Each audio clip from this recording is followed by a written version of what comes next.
এদিকে পানির ন্যায্য হিস্যা সরকারের পর্যায়ে যদি কোনো নীরবতা থাকে তবে সেদিন শেষ, এমন মন্তব্য করেছেন পরিবেশ উপদেষ্টা সৈয়দা রিজওয়ানা হাসান।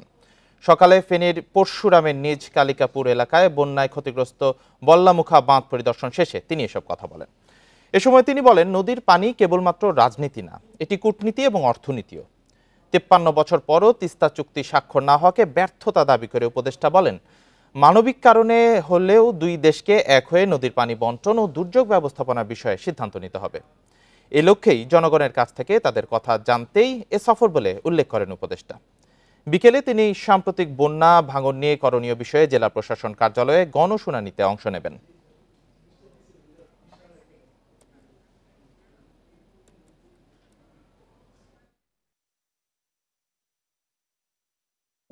সরকারি পর্যায়ে যদি কোনো নীরবতা থেকে থাকতো, যদি কোনো নিষ্ক্রিয়তা থেকে থাকতো, সেই দিনটা শেষ হয়ে যেত। আর কিছু না হোক, অন্তত মানবিক কারণে দুইটা দেশকে এক জায়গায় এসে এই নদীর পানি ব্যবস্থাপনা এবং দুর্যোগ ব্যবস্থাপনার বিষয়ে সিদ্ধান্ত নিতে হবে।